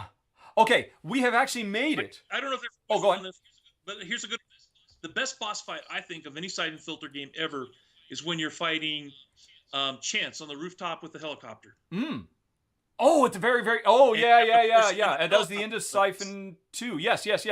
I remember that less because that was when Jeff did all the New York stuff. And by that point, I trusted Jeff, and I wasn't having to, spot check him, and I had too much of my own stuff to deal with. But yeah, he did a really great job with all of that. That was a really nice send-off. And I guess another example of an early baby step towards... characters who actually are more than just set dressing. They actually have something to do. They actually have motives. You can actually kind of connect to them as people. I mean, that's what Chance was. He betrayed you. And that was a pretty big deal for us at the time, especially since we were just trying to just keep our heads above water every step of the way. Let's see. So I've skipped some. Yeah. For me, Sorry. Now we should get to these questions and get through. Yeah, well, I mean, we've done the main ones. I'm sorry if I skipped a few of them from Syphon Filter Central, but a lot of them were more of the same stuff. People have been with us live for quite a while. I want to do some of their questions too. But you were about to say something while I am doing a search for the question mark. I was just going to say that earlier, when I wrote Syphon Filter 1, because like I said, there wasn't much writing there. Looking back at that story now, I rewatched the whole thing today, and I was like, oh man, that's painfully obvious, and that's kind of like painfully overwritten and blah, blah, blah. But I really feel like for me as a writer, the breakthrough moment kind of came with Chance as a character, because I knew from the beginning that he was going to betray Gabe and that he was going to be the red herring. And, I think I did a pretty good job from the because it was plot. It wasn't gameplay. And it was literally just trying to figure out a way to surprise the player in a way that, they didn't see coming. And I think that's, it's hard to do, especially today. And today I think it's actually impossible to do. Everybody expects, this is the guy who's going to betray me. Gotcha. No matter what you do, you're going to have like half the internet is going to be like, I saw it coming, and that's obvious, and that's a cheat, and that wasn't earned or whatever. But back in those days, it was like, I think that was like kind of an achievement to be able to say, hey, there were a lot of players that were surprised by this. And so I'm kind of proud of that. All right. John asks, this is more of a question for you, but I'd be curious to hear your answer. What games inspired you while creating Syphon Filter? For me, I mentioned this earlier. I was trying to combine, I thought GoldenEye was brilliant. Everybody thought GoldenEye was brilliant. But I hated... especially because they introduced objectives. It wasn't just get the red key for the red door, which is what Doom and Quake and most games had given us at that point. And I hated the fact that if you failed, you had to go all the way back to the beginning. So I thought, I want to do these objectives. But one, every time you do an objective, you save your progress. And two, I want those objectives to change. I want this world to feel dynamic and surprise you. You thought you were doing this? Everything just changed. Now you got to pivot and do this other thing. I really like that. And from Tomb Raider, the original Tomb Raider, I thought it was so brilliant the way they did their upper body separation to have her aim dual pistols. But you had no control over it as a player. It just happened automatically if you were facing her in roughly the right direction. I thought that was so impressive an idea if you gave players control of it so that you could have more interesting and dynamic cinematic moments. Every time you target lock on somebody who's up high and the camera goes low and it's got you in, in a profile, those are the coolest moments. And games didn't look like that at the time. Look like movies. And those were probably the two biggest things and then I just wanted to bring that together, and because I was a big fan of John Woo action movies. So I don't know about you. Did you have anything that you were looking for? I mean, I guess you were looking more for... Super interesting that you bring that up, because I think that there's a couple of things refreshing my memory watching these cinematics today was, I think a lot of that did come from you, because I had forgotten about every single moment we set up in Syphon 1 where the player thinks something's going to happen, and then boom, something completely different happens. Like when you think Gabe is going to like land on the airstrip in Arizona where Teresa LeBon is waiting for them, and they're setting that all up, and then suddenly, nope, the plane's being shot out of the sky, and now we're parachuting into the Colorado mountains. And then, it's like moment after moment like that. It literally was about setting up expectations and then making that fly in the face of that. And again, I'm not a big enough game historian to know what had been achieved before Syphon Filter, but I feel like that was one of our achievements, was really kind of like making it so that the player wasn't just going into the Haunted Mansion level, and now they're going to do this, and then they're going to go into the next level. It was literally trying to make it feel more like an action movie. The only thing I would add to that is that, again, years and years of having to listen to, oh, you guys ripped off Kojima or whatever. Not the case. It's like we were working on Syphon Filter long before we heard about Metal Gear, and and it's like, seriously, it's like, so that's the only thing I would say is I know what I was not inspired by originally, and I love Kojima and I love Metal Gear. What I loved about what he achieved and what he was able to pull off for the stealth action genre, which again is, I think, a term we haven't used before, but it really was Syphon Filter and Metal Gear that invented this genre of the stealth actions. We haven't talked about like the way the scope worked, or the way some of these other features that were very new at the time. And so it's like Tomb Raider obviously is a huge one. I was super impressed by that game. I love the 3D-ness of it. I think it came out after us, but Prince of Persia, the first one. Oh right, yeah. All these games that had sort of built in a measure of platforming along with the 3D shooting, which was something that was really, really new to consoles. We tried to do a little bit of platforming. We had some collapsing platforms in the burning warehouse. We had that. We did. So they were totally ripping us off there. Prince of Persia. Come on, man. We were already there. That's really cool. This is a bit more personal. Who do you look up to? Who do you try to model in your life and work life? That's an interesting one. Kind of getting away from the games for a second. Tell me about John the Man. Well, I'm working on my third book on Karl Barks right now. So Karl Barks. Move your head just a little bit. So, no, they can see what do you got right there on the wall behind you. Yeah. So this is a painting I'm working on. This is an Uncle Scrooge painting done in the style of Karl Barks. So I've written 2 books on him. I'm working on my third book right now. And he was a cartoonist who worked anonymously for, decades. He created Uncle Scrooge and did all the Donald Duck stories for Western Publishing. He created thousands and thousands of pages. In his time in the 50s, he was more famous without being known who he was than Charles Schulz, right? So people were reading his stuff and they had no idea who he was. And so, again, I've been, I was fortunate enough to meet him in the 80s because he retired like 20 minutes from where I lived, and learned how to paint from him. But I've been studying him forever. And it's not just because he's an awesome artist, which he was, but just his work ethic and his ability to create things just purely from his imagination. He was not well traveled. And Rich and I were talking about this before we came online. It's like Rich has been all over the world. He's lived in Malta and Europe and all these places.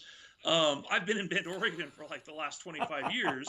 And it's kind of like Karl Barks. It's like he lived in one place and he did all of that exploration through his imagination. So, I just have so much respect for him as an artist and, somebody who creates things and did something worthwhile. And then Shakespeare, but that's a completely different. What's your answer? I can't beat that. I'm going to move on to the next question because that was like really strong and heartfelt. You worked with some of the industry greats. Huh? So maybe people may not know this, but you've worked with like some of the biggest names in the game industry. I mean, we both worked with Mark Blank, the creator of Zork, and yes, he was an interesting guy to work with. Very passionate, very opinionated, very fiery. He was a fiery individual, and I owe him everything. Oh yeah. And he did a really great job on Syphon Script and Syphon too. I mean, and he pushed that engine so hard. I mean, like I said, you had to work with him to squeeze every bit you could. But I went from working with him to working with Peter Molyneux on Fable 2, and that was absolutely insane. What was that like? Peter Molyneux is the sweetest, most kind and generous, empathetic person you've ever met. But he will drive you absolutely insane if you actually try to work with him, because to him, nothing is impossible. Everything is limitless. Anything should be achievable. And I think that's in part because he came up coding, or working on the code of his own games, on Populous and his early stuff. And, I were in meetings where, Peter, there's a team of 200 people out there. We can't just pivot on a dime, throw all this away, and start over and do this other thing. He said, yes, we can. I want you to get him in here right now, and he's going to program this right in front of me right now. Like, Peter, no. It doesn't work that way anymore. But I mean, an interesting thing about him, he has an incredible, intuitive, innate understanding of what will capture the minds and imagination of players. I mean, I saw him do it over and over again. He could just identify things that everybody else say, well, really, why? And we know that's the next big thing. But he was completely out of touch with what it took to actually achieve his goals. And honestly, on Fable 2, that was one of my biggest jobs, was basically being a buffer between Peter, who had these amazing ideas, and the team who had to try to get the game done on time, and and try to thread that needle. And it was the first time in my life I ever started having high blood pressure and whatnot. So, but again, I mean, I make him sound like a monster, but he's not, because he's also incredibly kind and generous and warm and funny and just a great guy to be around and a great gamer. And just so much raw passion and enthusiasm in everything he does. You can't help but love him, even if he's driving you nuts. And I think he would admit he drives people nuts too. I think he even kind of enjoys it a little bit. He's got kind of a bit of a pixie-ish quality to him as well. And I very briefly got to work with Will Wright when I was still in Texas, and we were trying to figure out how to make Sims work on console, which I was at Edge Reality. I think we were like the third or the fourth developer that had been hired, and everybody else failed, and we were the ones that succeeded. And it was crazy going and hanging out at Maxis and having meetings with him, because he, I remember him coming into meetings on a Segway, and that's impossible because Segways didn't exist at the time, but if they did, he would have. Because he was just that kind of a crazy, off-the-wall spirit. I had a great time with him too. I have a lot of really... Well, I mean, these days I have a lot of good memories. I've now enough time has passed that most of the heartbreak, it kind of fades, and all I have is the fond, warm memories. But yeah, I mean, but honestly, probably I can self-identify. One of the biggest moments for me was in, Eidetic. They brought me in as a guy who had just been a Nintendo gameplay counselor and done a little bit of stuff here and there, but nothing serious, and they made me a junior designer on Bubsy 3D. Woe is me, but I'm still happy they did it. Working with Mike, it was so eye-opening because I came in there, I was full of ideas. We're going to do this and this and this is going to be amazing. And it was Mike's job to keep me under control and say, yeah, we can't do that. What can we do instead? And try to steer me and control me a little bit because I was just so bouncing off the wall. And, but he always had his door open and he would always listen to anything I would have to say. And the best moments, and I always carried this with me, was when he would say, after, he'd sit there very silently and nod his head, just look at the floor while I'm just bombarding him. And he would say, enough. You've convinced me. And that just like, I even now, a 51-year-old man, that gives me a warm flush through my body because, I felt heard. I felt like, even though I was just a junior kid with no real experience and he'd been in the industry for 20 years, I was an equal to him, and I always carried that with me. I always tried to have that same kind of grace and willingness to listen, even if the ideas they were throwing my way were insane. They weren't insane from their perspective. And so I got that from Mike, and I love the man for it. Yeah. That's awesome, dude. Okay. Let's see. What was the biggest pivot from the original design? I think we talked about that. For me, the biggest pivot was, and thank you for reminding me, you were only supposed to be able to take a couple of bullets, and you were constantly in fear of your life, and it took Rainbow Six to do that. I wish I'd broken that barrier, but I'm glad other games have. I don't know if you have anything to say about that one. I would say I can't emphasize enough that when I started at Eidetic, they had a working prototype that Rich and the guys had already built, and that had the core. Yeah, we ended up dropping that feature, but dude, the core of the game is this third-person shooter that was action-based and constantly on the move. That was all there. So I honestly don't think there was a huge pivot from what the original concept was. And again, can't emphasize enough, it was playable. And I think I wasn't there when you guys did it, but I think that's how you sold Sony on it in the first place. Oh my is gosh. You put together a Bubsy 4 demo. Right? It wasn't even Syphon Filter. Yeah, it was a Bubsy 4 demo of Bubsy using all the same assets, but basically climbing his way up a three-dimensional volcano. More like Crash Bandicoot, right? With better text. And we were saying, look, we could have done it. We didn't because we were high res, but we could have done this other thing too. Please hire us. We don't want to lose our jobs. We were so desperate. We were so hungry. We would take anything. And we were just incredibly lucky that it happened to be Syphon Filter. And it happened to be Connie Booth. And it happened to be Dave Gracia. And then it happened to be Darren Yager. I mean, all the props in the world. And Kelly Flock. Kelly Flock, who had every reason to cancel our asses. But, many times. We missed so many milestones on that development schedule. But he saw us through. And you mentioned him earlier, Buzz Burrows. God, talk about the unsung hero. If there is one thing that holds up in the original Syphon Filter, it is the audio. All the audio is comparable to stuff you hear today. I mean, they were so ahead of the curve. I'll give you one more name that holds up. Chuck Dowd. Yes. So he wrote the theme song. Yes. And all the music for Syphon Filter. And it's like, to this day, I ask him about it. I'm like, dude, do you ever get comments about it? And he still does. It's like, because that original theme song, that original track is still very memorable. Yeah. And it's interesting. I remember that was one of the big disagreements. I don't know if you were involved with this. I think you were. I think you and I, it was one of our early simpatico moments because we were like, hey, we're going for this cinematic thing. We want real orchestral soundtracks. But Gracia, who was a house rave kid, he wanted, crazy electronica, music, dubstep before dubstep existed. And Chuck had to thread that needle and try to come up with something that would work as like a cinematic score, but still also had this kind of electronica feel to it. And it doesn't sound like anything else to this day as a result. So there was a lot of serendipity in that game. Yeah, that's right. You probably don't remember this, but the first playable demo we created after I came on board was in a very early version of what became the Caves. Oh my God, no, I do not remember this.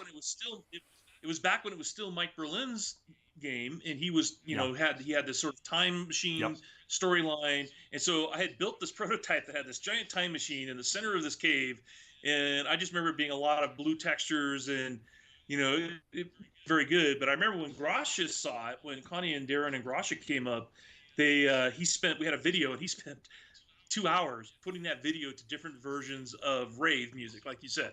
So you're absolutely right. It was like you and I think that was like one of the first times we came together and said, no, this is a cinematic game. Let's do, but we weren't 100% right either, right? It's like he was kind of right, again, because trying to create something that's more modern, we're not going to be James Bond. We're going to be something beyond that. We're going to be something new.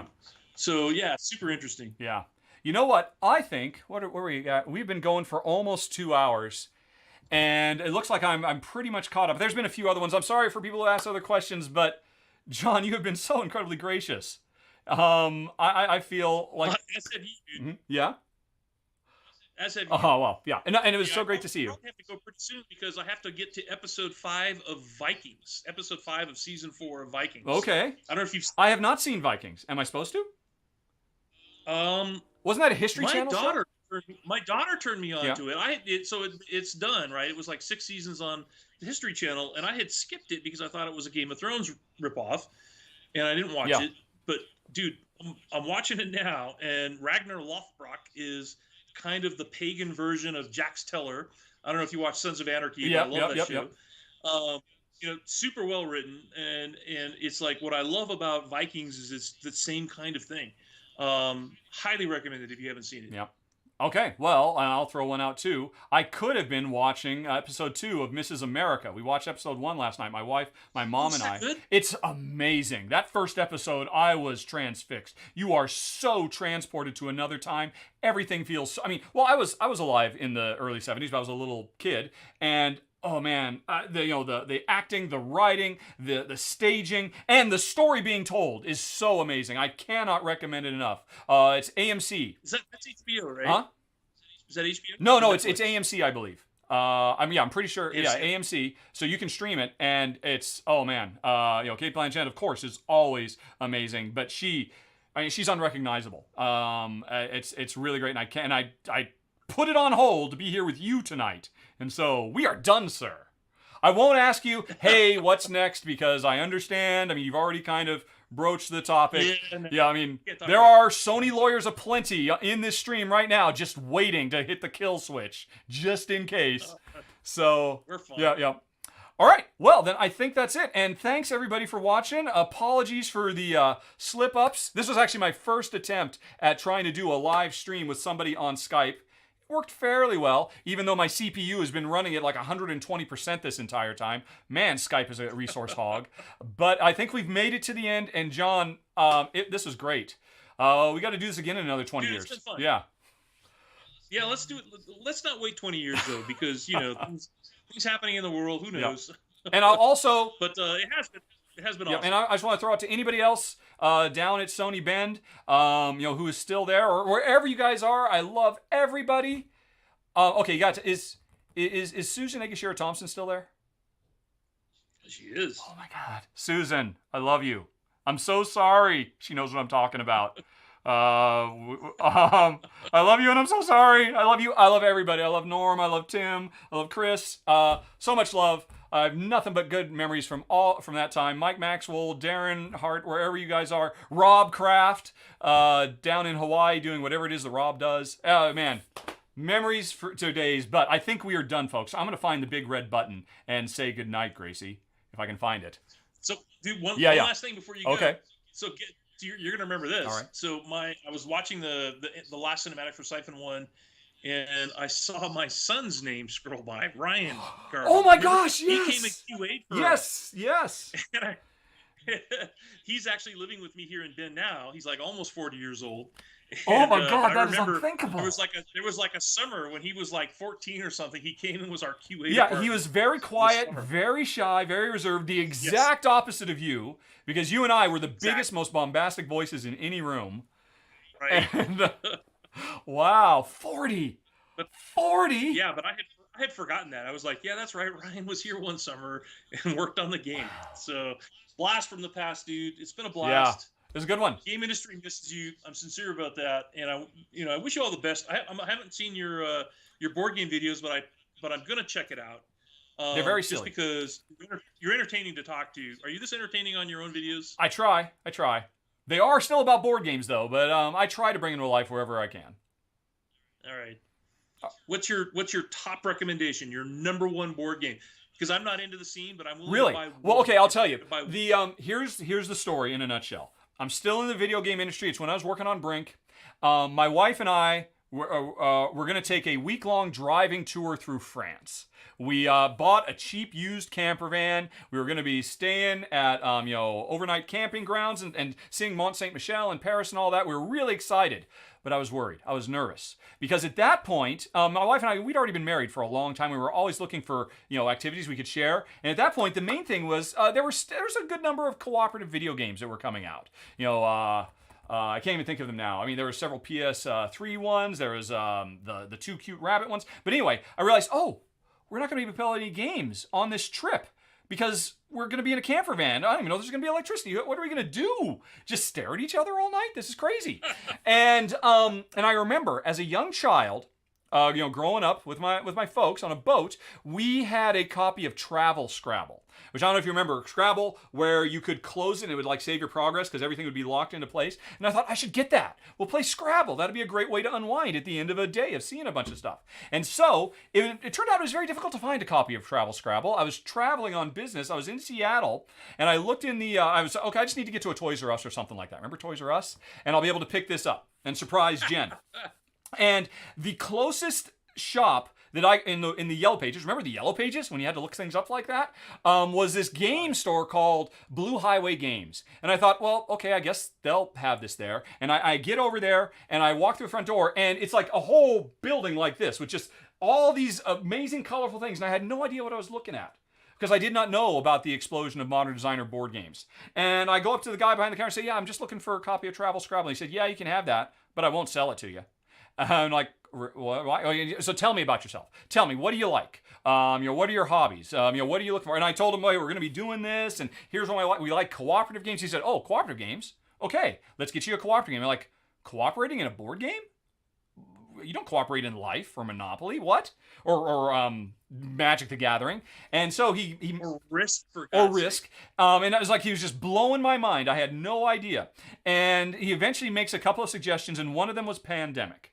And I ended up going with that one because my wife, Jen, you know her very well, was deep into, well, kind of into the fictionalization of the world we actually find ourselves in now. She's always really been attracted to that kind of outbreak science, quasi-science fiction stuff. So I thought, okay, this will be good. I really should get that Scrabble, but what the heck, I'll give this a try. And so we go on vacation, and every night we get back to the camper van, and I figure out how to play this game. And every night, every day, we're like, yeah, okay, France is nice. Oh, this is cool. Can we just get back and play this game again? Every night we played it from under the light of a flickering fluorescent lamp. That was all we could barely see. And every night we found a new way to lose. It kept beating us. But we were working together and we were so excited about it.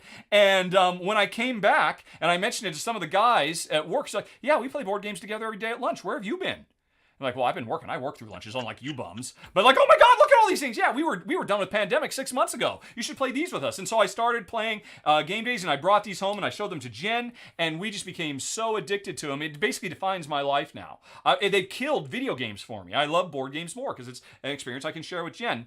And so I will always give the shout out to Pandemic as one of the ultimate, what we call gateway games, because they are games. So it's a game basically where you and whoever are working to stop a pandemic. Exactly, yes. Which seems slightly ironic. It is a very well-timed game, and as I understand it, sales of the game have skyrocketed over the last few months, as you might imagine.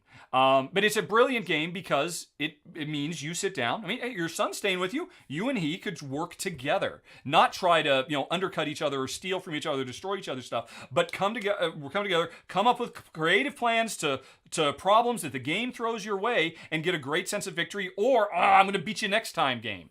It's absolutely amazing, and that game changed my life. Did you and Jen ever beat the Pandemic? Oh, we have played Pandemic hundreds of times now. We play it on the high level stuff because we need a challenge these days. But yeah, I mean, I'll always throw it out to Pandemic because it changed my life for the better. It's why I'm here now. It's why I do what I do. Into it. I'm gonna try it. I'll try it.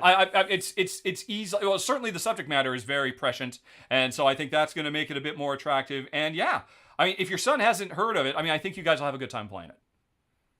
Yeah, we still play a ton of video games, but we don't play many board games. Give it a try, man. It's one of the biggest games out there too, so it's not hard to get. All right, there you go, folks. That goes for everybody. Let's do this again. Yeah. Let's do it. Seriously. Okay, and before we break up, I'm going to hit the button, and thanks for watching, everybody. Thanks to the Syphon Filter channel for pushing me into this, which I thought was insane, but it turns out to be one of the most fun evenings I've had in quite a while. John, it's been great. It's been fun. All right, and I'm not really saying goodbye because I'm just going to hang up, and then we're still going to be together, and saying bye to everybody else. Bye, everybody. All right. Bye.